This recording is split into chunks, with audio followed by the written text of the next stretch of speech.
The question is not, do you even lift? It should be, do you ever lift light?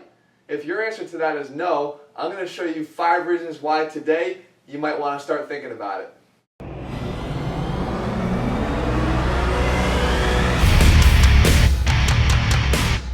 What's up guys, Jeff Cavalier, ATHLEAN-X.com.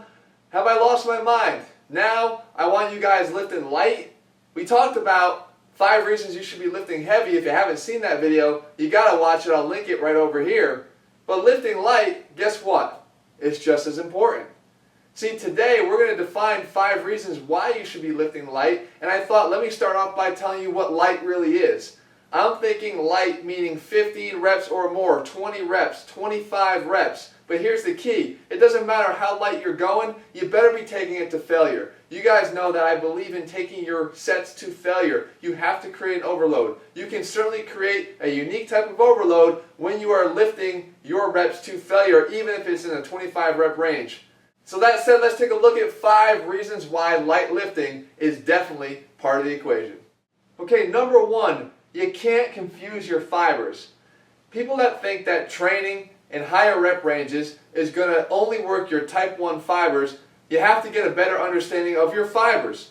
Guys, type 1 fibers are mostly used for our long duration muscle firing activities, like walking. Again, calves for walking. You need to be able to walk and fire all day long. If there is a threshold at which you fatigue and basically die out, that's more of a type 2A fiber, one we call our type 2 oxidative fibers.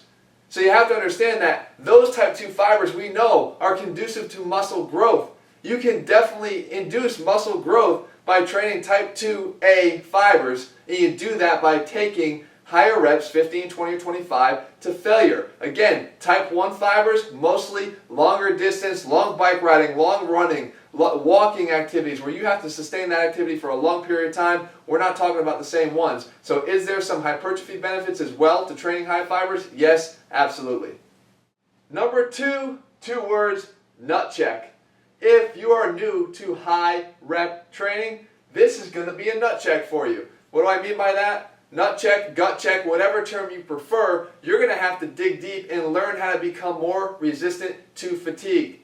The good thing about that, guys, is the more you train in these higher rep ranges and take yourself to failure, like I said in the beginning, the more you're going to be able to teach your muscles how to become more resilient to fatigue. Even when you go into your lower rep ranges, you're going to have, if nothing else, a mental toughness to stick it out for that 1 or 2 or 3 extra gut-wrenching reps that, as I say all the time, those are the ones that really matter when it comes to making a change in your physique.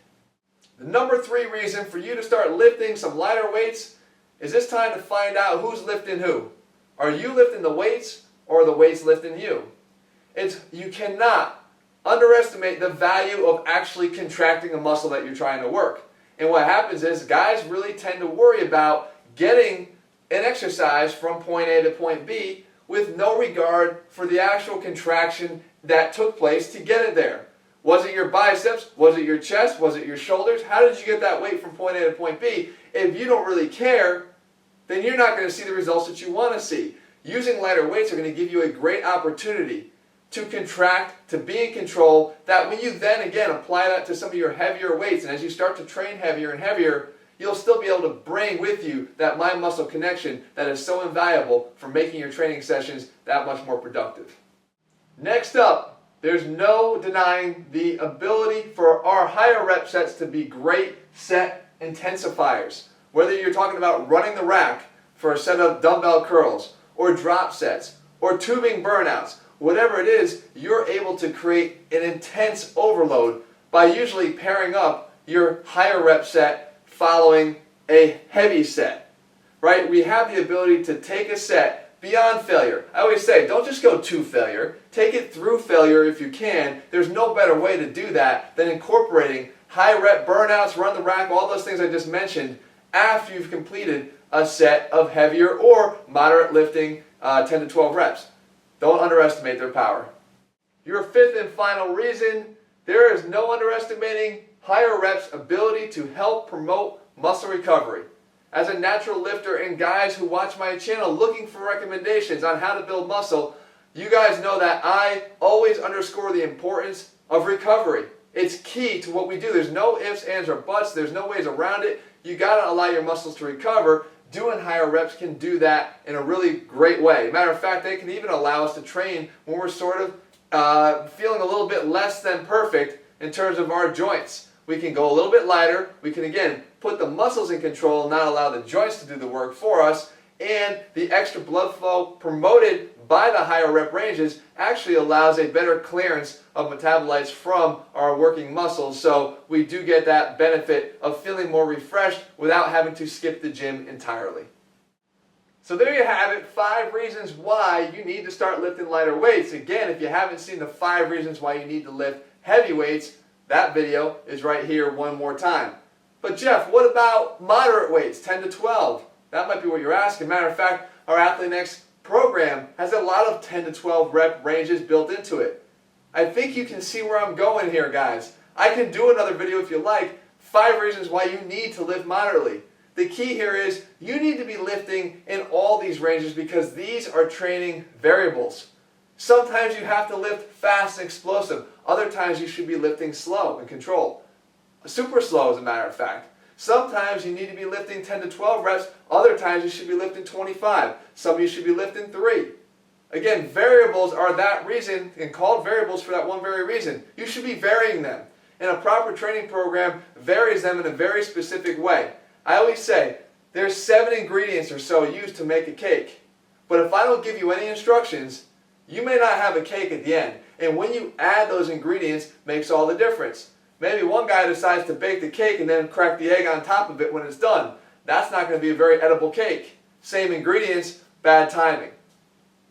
Guys, science is what guides what we do when we train our bodies, if you train seriously. If you want to just train haphazardly and take your egg and put it on top of your cake and take your heavy reps and put it when you're not supposed to, you're probably not going to get the results that you want to see. And unfortunately, what riles me up more than anything is to see bad trainers do just that. Right? And we're not about that. Here at ATHLEAN-X, what we try to do is give you guys the right sequencing, the right progression, and put that science behind the strength so that you're doing things the right way. You build your foundation, you start to progress to heavier rep ranges, you start to go for techniques that maybe aren't best for those that are just starting out, but we get you there and we put you in a progressive way where you need to be. That's our ATHLEAN-X training system. It's at ATHLEAN-X.com right now. If you haven't already, guys, join the revolution here. Get on Team Athlean and start to see what it's like to train like an athlete. I'll see you guys back here in just a little bit. If you found this video helpful, make sure you leave a thumbs up and a comment below what rep ranges you prefer to train at, and then whatever else you'd like to see, by all means leave it below. I've been reading your comments. I love to make the videos that you guys want, and I'll make sure I do that in the weeks ahead. I'll see you guys back here soon.